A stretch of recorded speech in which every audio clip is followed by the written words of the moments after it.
On May 5th, 2025, an apex predator by the name of Randy Orton anointed Anthony Edwards as basketball's newest legend killer. The consensus amongst NBA fans was a resounding yes. Hachimura wearing another kind of mask. Here Edwards! He took it in hot nine! Oh, he got up there! Woo, wow! With most people agreeing with the sentiment that this low-key might be the hardest shit I ever seen in all my years on Twitter. You say that you are the last real champion. Nah, John, you are the latest legend that I have to put down. The NBA has a new legend killer, but this is actually a big problem. All right, GOATs, today we've got an awesome sponsor, Prize Picks, the ultimate destination for daily fantasy sports. If you think you know ball and want to turn your pocket change into serious cash, then Prize Picks has you covered. Here's how it works. You pick 2 to 6 players, decide if they are going to have more or less on their projected stats, and boom, you're basically a sports stockbroker without the boring spreadsheets. And it's not just basketball. You can bet on baseball, MMA, golf. Heck, if they had competitive thumb wrestling, I'm sure they'd have that too. Sign up today at prizepicks.com or use code GOATED when you deposit $10. Play your first $5 and Prize Picks will hand you $50 instantly. Whether you win or lose, let's get paid. The history of legend killers in the NBA runs deep. In 1980, a rookie Magic Johnson was in the NBA Finals with Kareem out with a sprained ankle. This new killer on the block played every position and piled up 42 points, 15 rebounds, and 7 assists, clinching the championship and sparking the start of Showtime in LA, while sending Dr. J packing. Because legend killers love winning and hate losing. And here's the man of the hour, Magic Johnson. Magic, what do you have that makes you perform like this in these championship games?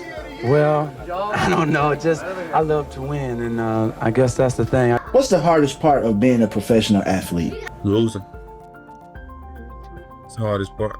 Losing, worst thing. 11 years after that, a 27-year-old Michael Jordan was in his first NBA Finals.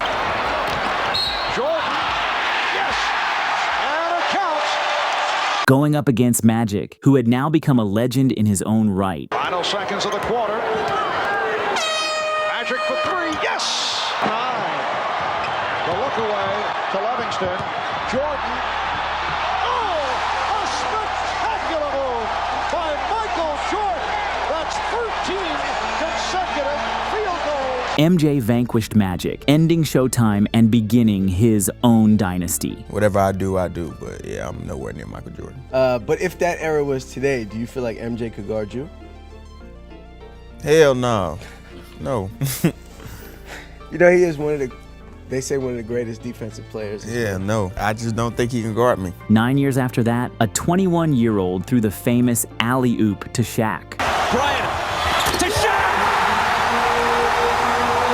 Eliminating MJ's partner in crime, Scottie Pippen, in the Western Conference Finals. Yes, Pippen was now a Blazer. Next, he took down Reggie Miller in Reggie's only finals appearance. Shaking on Miller and hitting a 2-point basket. He was just inside the line. Effectively closing the door on 2 of the biggest 90s icons in back-to-back rounds, and signaling the post-Jordan, Kobe-Shaq three-peat era. I just want to kill everything in front of me, man. That's the main thing. Pretty much. That's all it is to it.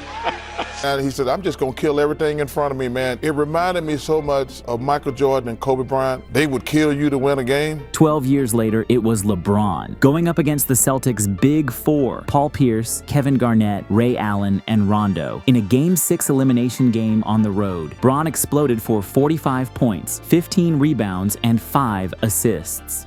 He's got 36 points, 15 of 20 from the field. James for 3, does it again, 39 points.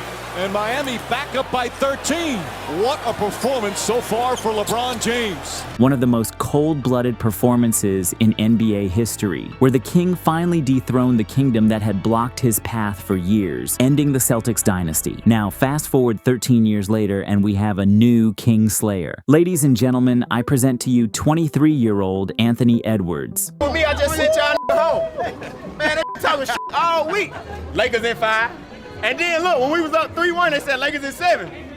Go to hell today. Legend killers are dangerous because they're not protecting anything. Whoa! go. Take y'all home.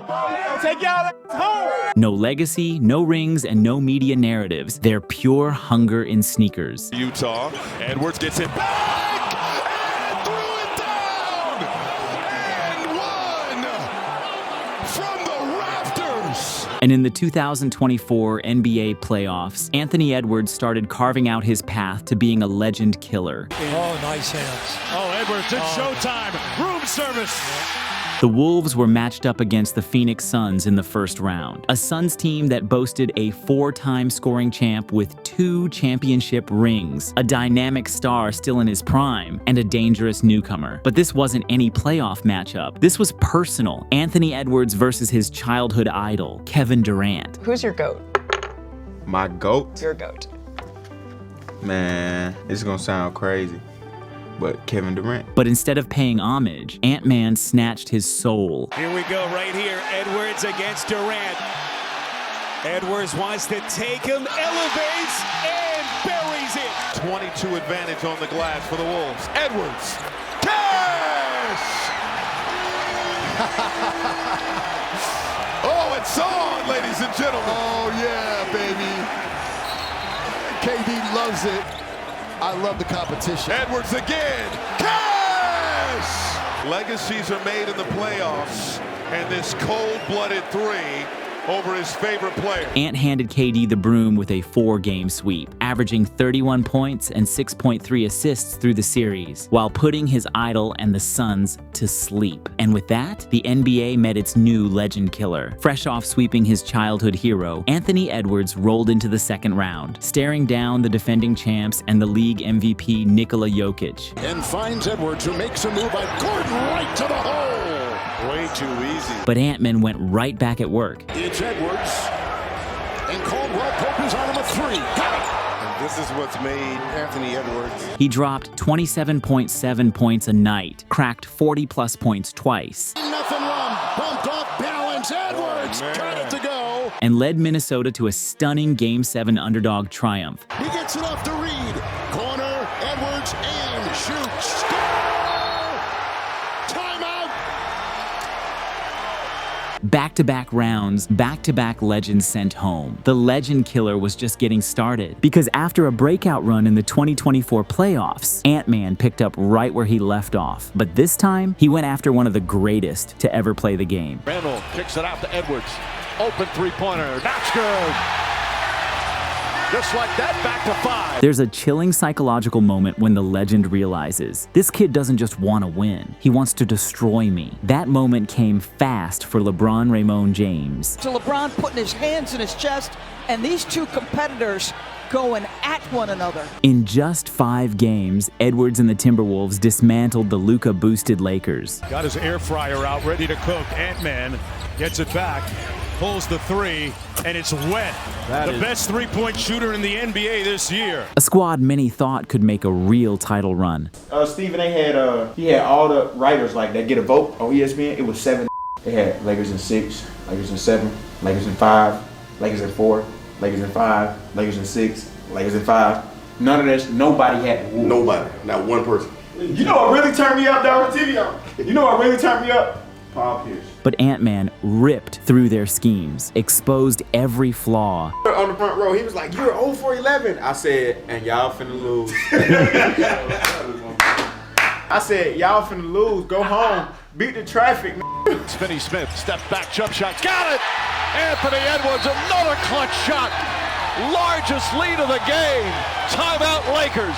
And added another legend to his growing list of fallen giants. Now, that's the next step. You already know it. Come on. I got you. All right. What's good? Okay, hit me. Yes, sir. Keep in mind, LeBron's rookie season was just a year away when Ant was learning how to crawl. Come the second round, the legend killer leveled up again. The Warriors dynasty, a team built on championship DNA, with Steph, Draymond, and Jimmy Butler. Unfortunately, Steph got hurt in Game 1, but the legend killer didn't care. Y'all trying to get to a Game 6. And Wardell back. That is the plan. There were still 2 other future Hall of Famers still on the court, so mercy was off the table. Oh my goodness! Anthony Edwards Edwards scrapes the sky and flushes it. The job was to dominate, not sympathize. The line, 2 seconds left. Edwards, long three, and Anthony Edwards beats the buzzer with a triple. He had 2 defenders on him. No excuses, no asterisks, only body counts. Randall running the floor. Randall puts it in. Finishing time for Minnesota. And get this, since LeBron landed in LA back in 2018, no team had ever knocked both him and Steph out of the same playoff run until now. The Kingslayer broke the timeline, and whether Curry was healthy or not, the message was clear. The Legend Killer had no plans of slowing down. Durant, Jokic, LeBron, Steph, one by one, the greats are falling and Ant-Man is the one swinging the axe. However, all of that means nothing if you don't finish the job. Still waiting for a big smile out of you. You're up 2-0. What's the story? Are you not happy, or you're only half happy, or? Still to be happy about. You're up 2-0. Job's not finished. Job finished? I don't think so. History loves a young assassin. The emotions come pouring out. The fresh blood who takes down icons, but it forgets the ones who don't finish the story. If I could have went to a real good team, I would have won the championship too. In this league of legacies, you only get etched into stone if you finish the job. From one Legend Killer to another. It was just said the other day that there really wasn't any skilled players in the NBA back in the day outside of Michael Jordan. That's what he said. Your response to that, Irvin Magic Johnson? Well, you know, I don't never respond to a guy that's never won a championship. Legends don't just end dynasties, they build their own. Time to finish the job. Everybody wants to know what I would do if I didn't win. I guess we'll never know.